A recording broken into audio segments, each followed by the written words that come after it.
Hello again, welcome back to another one. And today we have a couple of topics to run through on this one in a couple of minutes, so sit tight.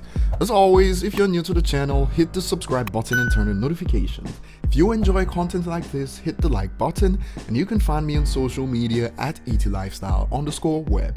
So Eminem did a couple of tours in 2019, months after dropping Kamikaze, and what looked like sporadic shows relatively speaking, compared to what other hip-hop artists do, turned out to be the definition of sometimes less is more. And with just 6 shows in 2019, Eminem came out on top in 2019's year-end list for tour revenue in hip-hop music with $43.8 million, nearly $9 million more than a rapper at the peak period of his career, Drake, who came in at $33.9 million.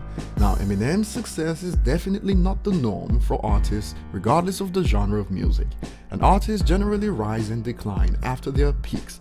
The same has happened to Eminem, but the peculiar thing is that Eminem's decline is still more than enough for him to top others in hip-hop. This is why his detractors come up with several excuses to downplay this phenomenon, going from skin color to ludicrous claims that his music didn't age well. The latter is easily refuted based on facts like this about touring and how his older music performs on streaming platforms compared to other rappers. But when people get things in their heads, even presenting facts is not enough for them to change what they've been led to believe by the LSM. Many have reacted to this with comments like this: "M outsold and outtoured. This man is a problem. He don't even be making noise about it." And this is the truth about Eminem. He doesn't brag about his accomplishments often, because that's not why he's still making music, and this is why it's easy for detractors to push false narratives. Eminem may not brag about it, but the fans don't mind doing that for him from time to time. A user states, "Another reason for the haters to stay pressed, he did this in his 40s with only 6 shows. And about haters getting pressed, just wait till I cover the news about Benzino in a minute." Next up is about Boogie, and in an interview with Hot New Hip Hop, of course the Eminem question came up.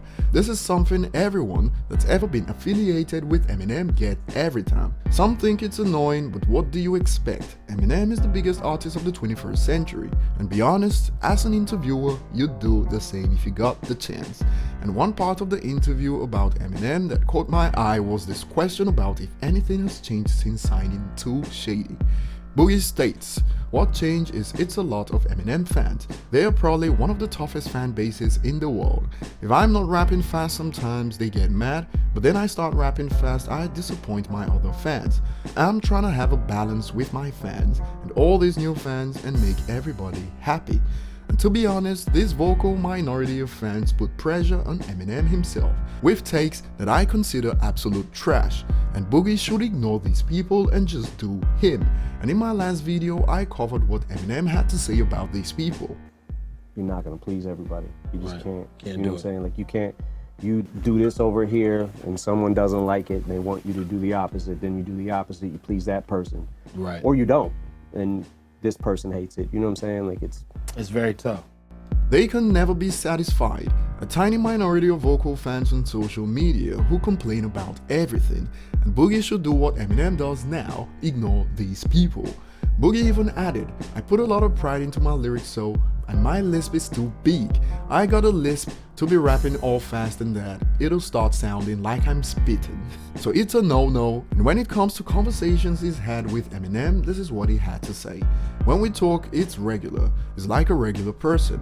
But when he calls, somebody else calls first, and then they'll be like, 'Marshall's on the phone,' and I feel like I'm about to talk to my teacher or something." Next up is about haters that can't get over the fact that they got washed by Eminem, and Benzino is ever ready to roll in the dirt with Eminem fans. It went from battling Eminem to battling random fans on the internet, and it's quite hilarious. On Instagram, a user shared this picture, "Signed issues of Rolling Stone or The Source," and Ben jumps in with "F that cornball."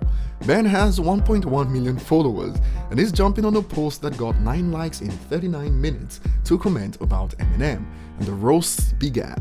and user states, Benzino used to co-own the biggest and most respected hip-hop magazine ever.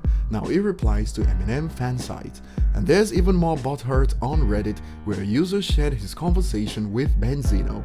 He replied to Ben's comment under a post by Mike Tyson with, "You still here after Em finished you?" And Ben jumps in his DMs, ready to beat him up keyboard warrior style. The years pass, but the memories remain the same for Ben. And when I think people are picking on him, I remember that he laid his bed by going at Eminem and it's bedtime. So that will be all for today. What do you think about these topics? Share your thoughts in the comments section, like and subscribe if you haven't, and see you on the next one.